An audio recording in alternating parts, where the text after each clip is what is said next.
ನಮಸ್ಕಾರ ಸ್ನೇಹಿತರೆ, ಇವತ್ತಿನ ವಿಡಿಯೋದಲ್ಲಿ ಶಾವಿಗೆ ಉಪ್ಪಿಟ್ಟು ಯಾವ ರೀತಿ ಮಾಡೋದಂತ ತೋರಿಸ್ಕೊಡ್ತಾ ಇದ್ದೀನಿ. ತುಂಬಾ ಸಿಂಪಲಾಗಿ ಮಾಡ್ಕೋಬೋದು. ಟೈಮ್ ಇಲ್ಲ ಅಂದಾಗ, ಬೇಗ ಮಾಡಬೇಕು ಅಂದಾಗ, ಬೆಳಗಿನ ತಿಂಡಿಗೆ, ಮಕ್ಕಳ ಲಂಚ್ ಬಾಕ್ಸ್ಗೆಲ್ಲನೂ ಮಾಡ್ಕೋಬೋದು. ಸಿಂಪಲಾಗೂ ಸಹ ಮಾಡ್ಕೋಬೋದು, ಬೇಗನೂ ಮಾಡ್ಕೋಬೋದು. ಟೈಮ್ ಇಲ್ಲ ಅಂದಾಗೂ ಅಷ್ಟೇ. ಹಾಗೆ ನನ್ನ ಚಾನಲನ್ನು ಫಸ್ಟ್ ಟೈಮ್ ಯಾರೆಲ್ಲ ನೋಡ್ತಾ ಇದ್ದೀರಾ, ಒಂದು ಸಬ್ಸ್ಕ್ರೈಬ್ ಮಾಡಿ, ಹಾಗೆ ಬೆಲ್ಲೈಕನನ್ನು ಕ್ಲಿಕ್ ಮಾಡಿ. ನಾನು ಹಾಕೋ ವಿಡಿಯೋ ಮೊದಲು ನೋಟಿಫಿಕೇಷನ್ ಆಗಿ ನಿಮಗೆ ಬರುತ್ತೆ. ಮೊದಲು ನೀವೇ ನೋಡ್ಬೋದು, ಒಂದು ಲೈಕ್ ಮಾಡಿ. ಈಗ ನೋಡಿ, ಮೊದಲಿಗೆ ನಾನು 4ರಿಂದ 5 ಚಮಚ ಆಗುವಷ್ಟು ಎಣ್ಣೆನ ಸೇರಿಸಿದ್ದೀನಿ. ಎಣ್ಣೆ ಕಾದಾದಮೇಲೆ ಆ ಬಟ್ಲಲ್ಲಿ ಒಂದು ಬಟ್ಲಾಗುವಷ್ಟು ಶಾವಿಗೆಯನ್ನು ಸೇರಿಸ್ತಾ ಇದ್ದೀನಿ. ಶಾವಿಗೆ ಸೇರಿಸ್ಕೊಂಡು ಚೆನ್ನಾಗಿ ಮಿಕ್ಸ್ ಮಾಡಿಕೊಂಡು ಹುರ್ಕೋಬೇಕಾಗುತ್ತೆ. ಕಲರ್ ಚೆನ್ನಾಗಿ ಗೋಲ್ಡನ್ ಬ್ರೌನ್ ಕಲರ್ ಬರೋವರೆಗೂ ಚೆನ್ನಾಗಿ ಹುರ್ಕೋಬೇಕು. ಆಗನೇ ಶಾವಿಗೆ ಉಪ್ಪಿಟ್ಟು ಅನ್ನೋದು ಚೆನ್ನಾಗಿರುತ್ತೆ. ಟೇಸ್ಟೂ ಅಷ್ಟೇ ಚೆನ್ನಾಗಿರುತ್ತೆ. ಇಷ್ಟ ಇಲ್ಲ ಅಂದವರು ಸಹ ಇಷ್ಟಪಟ್ಟು ತಿಂತಾರೆ.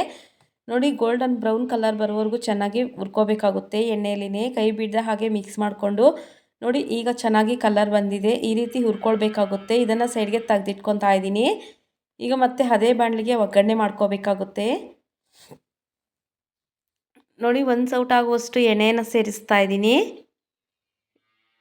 ಎಣ್ಣೆ ಕಾದಾದ್ಮೇಲೆ 1/4 ಟೀ ಚಮಚದಷ್ಟು ಸಾಸಿವೆನ ಸೇರಿಸ್ತಾ ಇದ್ದೀನಿ. ಸಾಸಿವೆ ಚಟಪಟ ಅಂತ ಸಿಡಿದ ಮೇಲೆ ಸ್ವಲ್ಪ ಕರಿಬೇವನ್ನು ಸೇರಿಸ್ತಾ ಇದ್ದೀನಿ.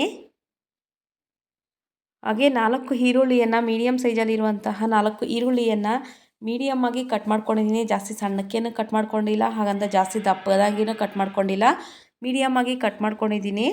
ಈಗ ಇದಕ್ಕೆ ಒಂದು 7ರಿಂದ 8 ಒಣಗಿದ ಮೆಣಸಿನಕಾಯಿನ ಮುರಿದ್ಬಿಟ್ಟು ಸೇರಿಸ್ತಾ ಇದ್ದೀನಿ. ನೀವು ಇಲ್ಲಿ ಬೇಕು ಅಂದರೆ ಇದೇ ಕ್ವಾಂಟಿಟಿಯಲ್ಲಿ ಹಸಿಮೆಣಸಿನಕಾಯಿನೂ ಸಹ ಬಳಸ್ಕೋಬೋದು. ನಾನು ಒಣಮೆಣಸಿನಕಾಯಿನ ಬಳಸಿದ್ದೀನಿ. ನೋಡಿ, ಇಷ್ಟನ್ನು ಹಾಕ್ಕೊಂಡು ಈರುಳ್ಳಿ ಎಲ್ಲ ಚೆನ್ನಾಗಿ ಫ್ರೈ ಆಗೋ ತನಕ ಫ್ರೈ ಮಾಡ್ಕೋಬೇಕು.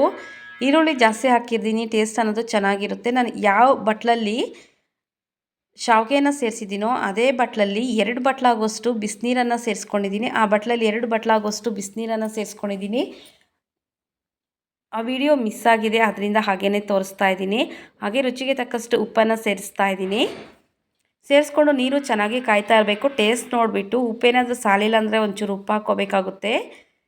ಈಗ ನೋಡಿ, ಚೆನ್ನಾಗಿ ಕುದೀತಾ ಇರೋ ನೀರಿಗೆ ನಾನು ಏನು ಶಾವಿಗೆ ಹುರಿದು ಸೈಡ್ಗೆ ತೆಗೆದಿಟ್ಕೊಂಡಿದ್ದೀನೋ ಆ ಶಾವಿಗೆನ ಅದಕ್ಕೆ ಸೇರಿಸ್ಕೊಂಡು ಮಿಕ್ಸ್ ಮಾಡಿಕೊಂಡು ಸೇರಿಸ್ಕೊತಾ ಇದ್ದೀನಿ. ಶಾವಿಗೆ ಎಲ್ಲ ಚೆನ್ನಾಗಿ ಕುದಿಸ್ಕೋಬೇಕಾಗುತ್ತೆ.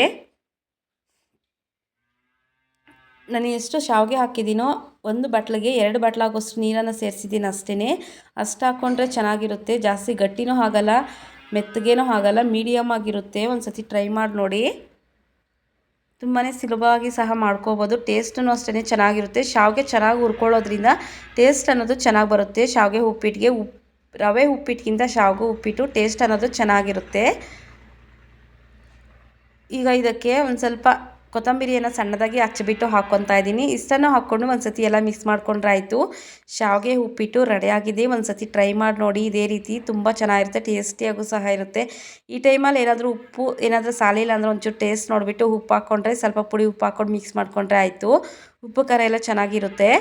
ನೋಡಿ, ಒಂದು ಸತಿ ಟ್ರೈ ಮಾಡಿ ನೋಡಿ. ಇದೇ ರೀತಿ ತುಂಬ ಚೆನ್ನಾಗಿರುತ್ತೆ, ಟೇಸ್ಟಿಯಾಗೂ ಸಹ ಇರುತ್ತೆ. Thank you for the watching.